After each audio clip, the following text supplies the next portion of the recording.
Okay, so Benjamin and Cordelia, this is Lavana. We have come up to this mountain here. You had an initial tour of this place. What are your feelings? Like if you start in Rome, like Rome is all the like glitz and glams, I guess, like the chapels and the grandeur is all there. But then it's a little more simple, and then when you come here, I think we can really sense the heart of Franciscan spirituality, like what is he trying to tell us, like what we can learn from him. Following his footsteps and understanding how he actually found this place to actually find some sort of peace, and there's like a disconnect from, I mean, this year you can't get signal, right? So there is a form of disconnect as well, and the symbolism of him like finding a sense of peace and a sense of connection to the wounds of Christ in all this nature and nature. Like every single sacred speckle we went through, it has like it's the imitation of Christ's wounds. Yeah, and he found comfort. He found comfort in it. If you were to enter into one of these caves, into the heart of Christ, what do you think you would find there for yourselves? I think a sense of peace and a lot of like hope as well. Because when I tried to sign up for this trip, I think I was trying to find a discernment. Here, when I go to the caves, I want to pray for discernment from God. Yeah, so I think that's what St. Francis also did. In like Fonte Colombo as well. So in Lavana, we're going to pray for that. I think for me it's a very nice place to actually have a form of like reflection and just a sense of calmness as well. Yeah. I could say that God is trying to like make me like quieten and like reflect more. Just settle in and invite God to like attain the to speak to me and attain the discernment for me. It's a very, I don't know, I feel very loved by God by giving like this opportunity or even this chance to even feel the presence and even follow like true Francis, like St. Francis pathway. I feel like it's a very affirmative and like a supportive sense of encouragement.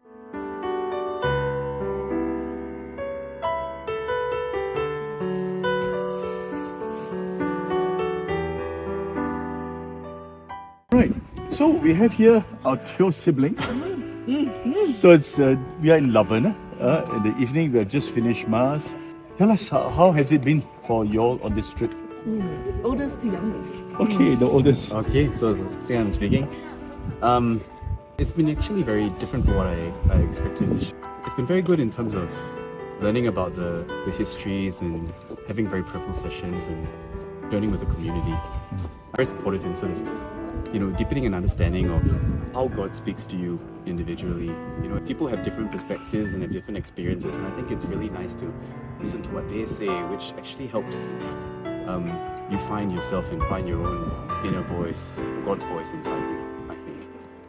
Another thing about Lavana that I just quickly say, which I was sharing before with the other siblings, was we came to this point, one of the holier sites on earth, where St. Francis had his stigmata. And in the chapel, you'd be expecting stigmata, all over the place. And that's what I was expecting.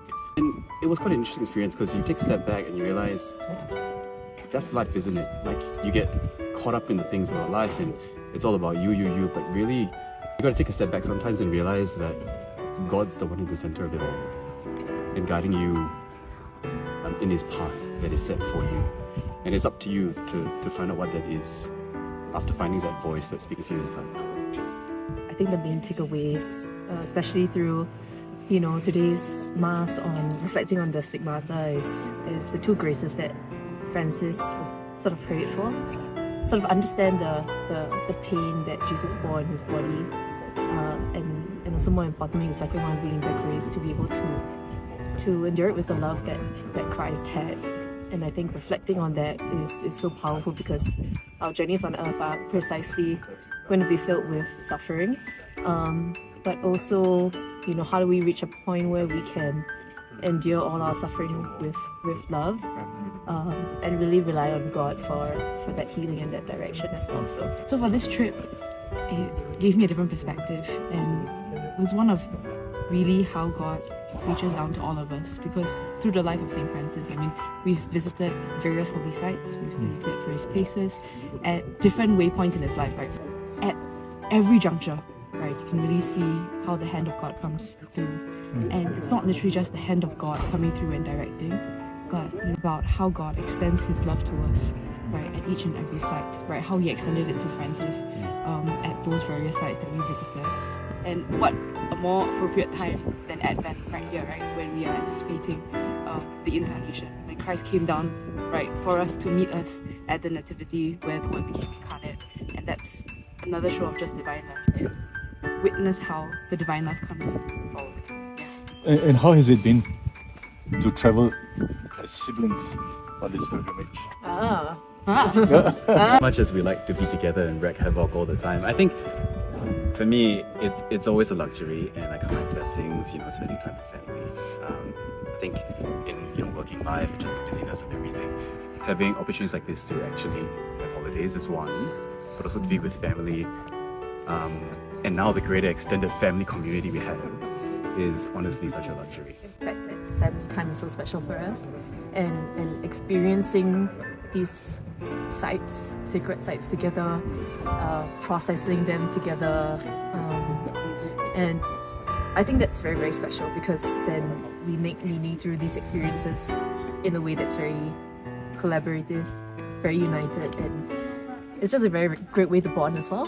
When you think about it, the family unit, right, is really our first mini domestic church, where we first learned about our faith, right, where our parents really taught us how to pray, introduced us to God, and so now in our own way, right, having to continue sharing our faith together, continue journeying together, is, you can't use a word beyond just beautiful, right, to describe it, right? It's how we continue to deepen our love of God, and that also helps to deepen our love that we have for each other.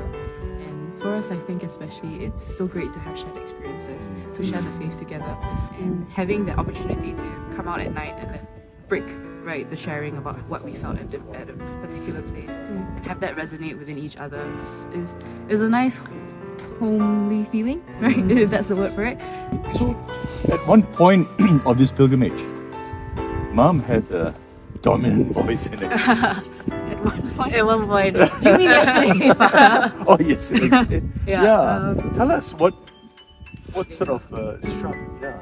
So I think, so just as some context, Marie and I were tasked to do liturgy for this trip, and we did it the most systematic way possible. And it just so happened that, well, the two of us were up on the roster for the Solemnity of the Immaculate Conception, which we celebrated yesterday. And me being the pesky younger sister that I am, understanding that it was a solemnity, I lovingly arrowed my big brother to serve at Mass. And I can't quite explain how moving it was at Mass. You know, then I took on the second reading and I saw Drew serving. I couldn't help but feel that, you know, it was for us, a very mom thing to have all the children rallied around to serve at Mass, right? And that was something that she really instilled in us from young. And so the element of serving at Mass is something that was, I think, very much intrinsically mom. After Mass, we actually sent a photo of the three of us, right, at the Spoleto Dome to Dad, and Dad actually said, "Oh, you know, I'm so glad that, you know, the three of you are deepening your faith, attending Mass on this day." And it's Mom's baptismal anniversary on this day as well. And so we were like, Beautiful coincidence. Yeah. yeah. We say with God, there are no coincidences. Yeah, absolutely. Yeah.